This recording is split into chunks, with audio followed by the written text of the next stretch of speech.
Bonsoir Adrien Quatennens, vous êtes député de la France Insoumise du Nord. Quelques questions d'actualité pour commencer. Ce matin, Marlène Schiappa, et tout à l'heure elle était chez Olivier Truchot en direct, s'est exprimée autour de l'affaire Daval en précisant que ce n'était pas sûr cette affaire. Mais elle a critiqué la défense du mari, Jonathan Daval, et elle a répété qu'un certain nombre d'arguments utilisés ne servaient pas la cause de la lutte des violences contre les femmes. Ça a suscité quand même une certaine polémique. Est-ce qu'il y a un mélange des genres? Est-ce qu'elle a raison de commenter les arguments de la défense d'un prévenu? Est-ce que c'est le rôle du politique?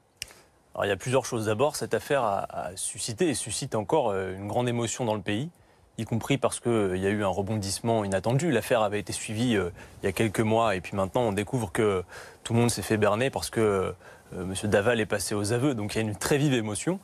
Marlène Schiappa a défendu son point de vue, c'est-à-dire par rapport aux violences faites aux femmes, parce qu'on sait très bien que le contexte derrière est celui-ci.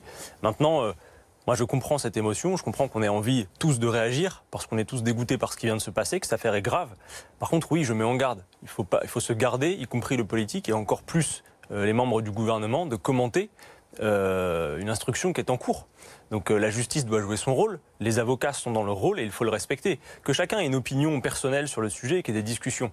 Mais quand on est membre du gouvernement, moi je pense qu'on doit plutôt se garder de commenter les décisions de justice, surtout quand elles sont en cours d'instruction. Gérald Darmanin est visé par une enquête préliminaire pour viol. Il la conteste et elle intervient après une plainte de sa part pour dénonciation calomnieuse. Il y a une pétition qui demande sa démission, notamment de féministes, mais il y a aussi Laurent Wauquiez qui d'ailleurs est contesté même à l'intérieur de son parti là-dessus, mais lui aussi il demande sa démission. Et vous? Alors clairement, le fait que la parole des femmes se soit libérée est une bonne chose. Et on voit qu'en ce moment, d'ailleurs, le niveau des plaintes, je l'ai observé moi-même, je l'ai vu les chiffres récemment, le niveau des plaintes a augmenté. Parce que non seulement la parole s'est libérée, et qu'on essaye d'organiser, il y a encore du boulot, les conditions de recueillir ces plaintes. Dans le cas de M. Darmanin, les faits pour lesquels il est accusé, les faits dont on l'accuse, sont d'une gravité absolue.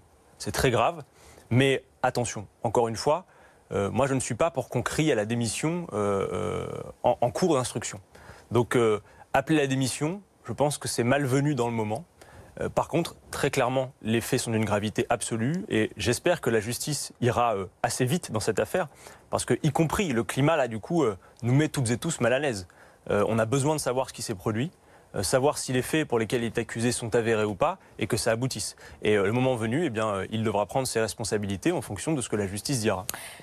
Emmanuel Macron et Édouard Philippe ont dénoncé tout à l'heure une atteinte à la République et ils évoquent une nouvelle forme d'antisémitisme après l'agression d'un jeune garçon de 8 ans hier à Sarcelles. Est-ce que c'est vraiment un nouvel antisémitisme? Parce que ça fait 20 ans qu'il y a un certain nombre d'actes antisémites. Est-ce que vraiment il est si nouveau? D'abord, ma première question. Et ma deuxième question, j'ai envie de dire, à votre avis, qui est responsable? Quel genre de responsabilité? À qui attribueriez-vous cette responsabilité? Alors, il y a non pas un nouvel antisémitisme selon moi, il y a l'antisémitisme tout simplement, il y a aussi par ailleurs le racisme et on voit une multiplication de cas de violence au motif de l'appartenance religieuse. Là, on parle d'un enfant de 8 ans qui a été agressé a priori pour son appartenance religieuse. C'est un acte odieux, ignoble, qu'il faut condamner. Le premier acte que nous devons faire, c'est un acte de solidarité avec la famille, nous serrer les coudes. Et ensuite, je le dis, et je profite de l'occasion de notre invitation pour le dire, nous avons besoin de renforcer les anticorps républicains dans ce pays. Parce qu'on voit, oui, une multiplication du nombre de cas de violence qu'on pourrait qualifier d'antisémites, bien sûr, mais également anti-musulmans, des actes racistes, tout simplement. Vous savez, partout où l'État recule, partout où les anticorps républicains, que sont les services publics et l'éducation, reculent, on le voit bien, il y a des communautarismes abjects qui prennent position. Et donc moi je suis pour qu'on renforce les anticorps républicains et ça passe notamment par le fait de ne pas défaire la France, de ne pas défaire la République, que l'État ne recule pas. Or l'État a trop souvent reculé et après il faut bien sûr une grande fermeté dans le traitement, y compris juridique, de ces affaires. Mais je mets en garde, il faut bien voir qu'on a des causes à traiter en amont. Et y compris du point de vue, quand je parle du renforcement des anticorps républicains, c'est une nécessité absolue. On ne peut pas qu'avoir une politique répressive. En tout cas, dans ce cas-là, c'est aucune tolérance et solidarité avec la famille. La voix des Insoumis Elle est un peu plus discrète ces dernières semaines. Moi, j'ai entendu, oui. Je sais que vous avez beaucoup existé par des rassemblements au début du mandat d'Emmanuel Macron, puis après des coups, entre guillemets, un peu médiatiques, les pattes, le maillot de foot, les formules cinglantes de Jean-Luc Mélenchon. Mais ces derniers temps, on parle plus de l'opposant Laurent Wauquiez. Alors, c'est plus vous les opposants numéro 1 ? Clairement, nous sommes la première opposition populaire de ce pays. Et ça s'est encore vérifié avec les élections partielles, puisque la France insoumise se positionne 3e, passe devant le Front National, dans un contexte qui reste, et nous aurons à traiter ça, un contexte d'abstention criante, qui fait qu'on le voit bien, l'élection présidentielle n'a pas purgé la grève civique qui avait été déjà signifié en 2017. Alors après non, les Insoumis sont toujours à l'action. Vous savez, le groupe parlementaire n'est pas seul à l'action. Il y a aussi le mouvement derrière. Et moi, j'observe que dans le mouvement, il y a une ambiance comme si la campagne finalement continuait. Parce que les Insoumis sont à l'action. Jean-Luc Mélenchon lui-même avait dit, en gros, Emmanuel Macron a pris le premier point. Alors, mais le fait, si vous voulez, de reconnaître, y compris à l'adversaire politique, qu'il a gagné un point, c'est aussi faire un constat lucide de la situation pour pouvoir marquer le prochain et reprendre la main. Alors, comment vous et Jean-Luc Mélenchon et les Insoumis, c'est bien comme ça que nous voyons les choses. Et nous n'arrêtons pas de formuler des propositions. Demain, par exemple, nous aurons l'occasion à l'Assemblée nationale de faire cette démonstration. Vous parlez de coup d'éclat. Mais nous, les quelques éléments que je vais citer, le coup des pattes, etc., c'était finalement assez minoritaire dans le flot des propositions que nous avons formulées. Nous avons passé notre vie, ces 6-7 derniers mois, à ne faire que des propositions. Et j'observe par ailleurs que dès que ça vient de la France insoumise, c'est systématiquement rejeté, ce qui montre par ailleurs que parfois ce groupe majoritaire a de vieux réflexes politiciens, parce que des lois qu'il pourrait porter, ou des amendements dont je suis sûr que certains d'entre eux pourraient porter, si ça vient de nos bancs, il y a tir de barrage. Demain, nous allons pouvoir en faire une nouvelle fois peut-être l'expérience, essayer de convaincre la majorité. Nous avons 5 propositions de loi dans le cadre d'une niche parlementaire. C'est la France insoumise qui fait l'ordre du jour à l'Assemblée nationale demain. Et nous avons des textes très intéressants. Un texte notamment pour proposer une motion référendaire sur le CETA, puisque vous savez que ce traité de libre-échange entre le Canada et l'Europe s'applique aujourd'hui à 90% sans que cela ait été discuté démocratiquement.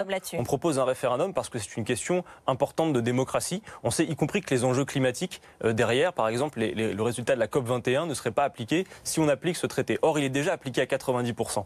Ensuite, nous avons une proposition sur la reconnaissance des pathologies psychiques comme maladies professionnelles. On parle régulièrement, c'est un vrai débat, le burn-out. Voilà. Benoît Hamon en avait déjà parlé. Alors effectivement, nous avons, vous savez, pour toutes ces propositions de loi, fait des auditions très larges. Et effectivement, sur le travail parlementaire, Benoît Hamon avait déjà commencé.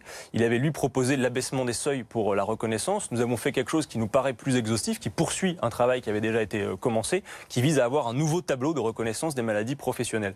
Ensuite, nous avons une proposition sur le fait de rendre constitutionnel le droit à l'eau. Puisqu'on sait qu'aujourd'hui, par exemple, il y a la loi Brottes qui notamment empêche normalement qu'on fasse des coupures d'eau. Mais en réalité, on le voit parfois, certaines entreprises préfèrent aller en justice et payer des amendes. Et ensuite, on a le récépissé pour le contrôle d'identité. Monsieur Macron lui-même avait dit au mois de mars qu'il y avait trop de contrôle d'identité et parfois avec de vraies discriminations. Le défenseur des droits nous a alerté là-dessus au mois de janvier. Vous savez que quand on est perçu comme noir ou arabe, on a 20 fois plus de chances de se faire contrôler. Donc oui, il y a derrière de la discrimination. Donc on voudrait une expérimentation. Et la dernière proposition fait débat en ce moment, notamment autour de la bioéthique. C'est une proposition pour le droit de mourir dans la dignité. Donc, ce qu'on appelle l'euthanasie ? Exactement, parce qu'on sait que là-dessus, par exemple, la loi actuellement permet à la famille, en concertation avec les médecins, de mettre fin à des traitements.